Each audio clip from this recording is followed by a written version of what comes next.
मकर राशि चक्र में प्रवेश करते हैं तब प्रयागराज में कुंभ पर्व आयोजित किया जाता है। सनातन धर्म की प्राचीनतम धरोहर माना जाने वाला ये कुंभ पर्व भारत ही नहीं बल्कि विश्व भर से आए करोड़ों श्रद्धालुओं का स्वागत करता है।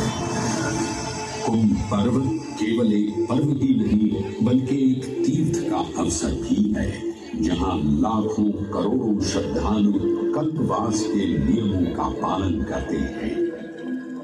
पौष पूर्णिमा से लेकर माघ पूर्णिमा तक चलने वाले कल्पवास के दौरान तीर्थालु सांसारिक सुखों को त्याग कर तपस्वी संतों की तरह कुटिया में रहते हैं। उनकी दिनचर्या ब्रह्म मुहूर्त में गंगा स्नान से शुरू हो संध्या वंदना और भजन कीर्तन जैसे आध्यात्मिक कार्यों के साथ रात्रि तक समाप्त होती है। श्रद्धालु दिन में केवल एक ही बार भोजन ग्रहण कर मानसिक रूप से धैर्य, अहिंसा और भक्तिभाव में लिप्त रहते हैं। ऐसी मान्यता है कि जो कल्पवासी मोक्ष की अभिलाषा लिए कुंभ पर्व में कल्पवास के नियमों का पालन करते हैं, उन्हें मोक्ष अवश्य ही प्राप्त होता है। पारंपरिक रूप से इस आध्यात्मिक पर्व की औपचारिक शुरुआत का श्रेय 8वीं शताब्दी के हिंदू दार्शनिक और संत आदि शंकराचार्य को दिया जाता है।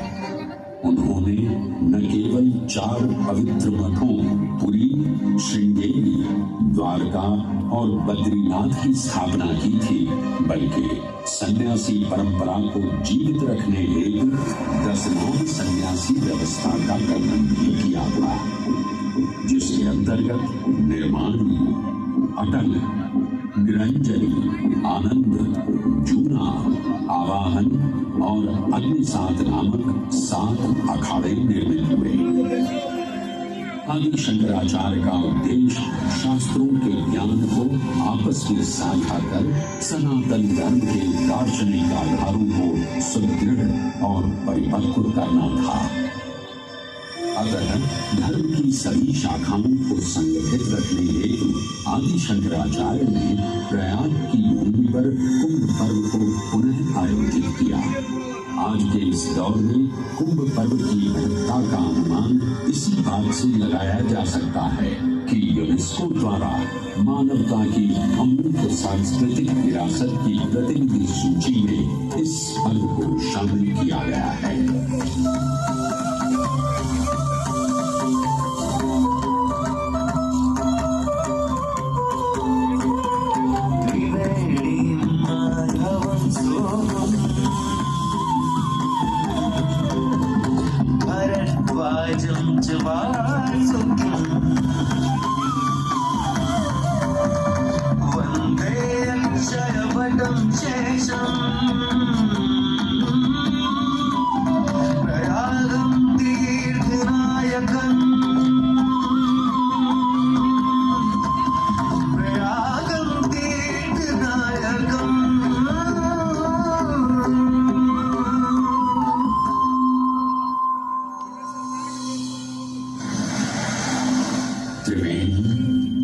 माधव, सोम, भरद्वाज, वासुकी, अक्षयवट और शेषनाग, प्रयाग के इन 7 तीर्थ नायकों की हम वंदना करते हैं, परंतु उक्त 7 तीर्थ नायकों में वेणी माधव का ही प्रमुख स्थान है। त्रिवेणी संगम में स्नान के साथ साथ श्रद्धालु वेणी माधव मंदिर में दर्शन कर भगवान विष्णु का आशीर्वाद भी प्राप्त करते हैं। मान्यताओं के अनुसार वेणी माधव इलाहाबाद किले के परिसर में स्थित पातालपुरी मंदिर में एक पवित्र अक्षयवट वृक्ष के पत्तों पर एक बालक के रूप में विश्राम करते हैं।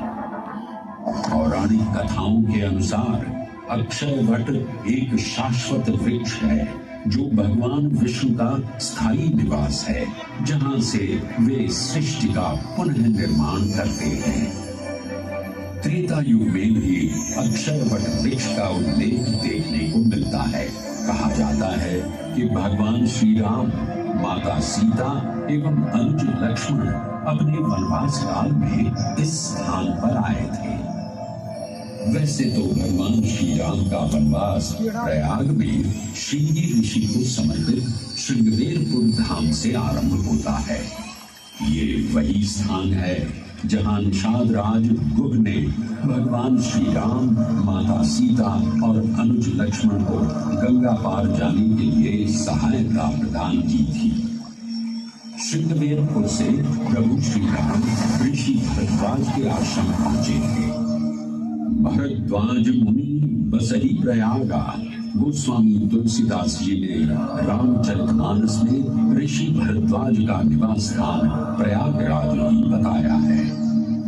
ऋषि भरद्वाज से त्रिवेणी संगम की महिमा सुन प्रभु श्री राम, माता सीता और अनुज लक्ष्मण त्रिवेणी संगम में स्नान कर तीनों नदियों का आशीर्वाद प्राप्त करते हैं।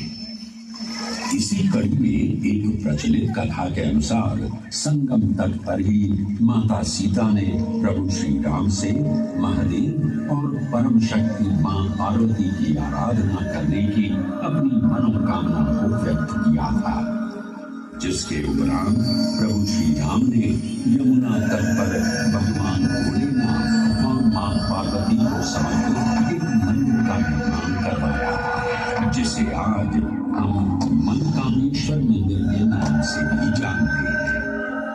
त्रेता युग में स्वयं प्रभु श्री राम ने माता सीता के साथ इसी मंदिर में भगवान शिव एवं मां पार्वती की पूजा अर्चना कर उनसे आशीर्वाद प्राप्त किया था।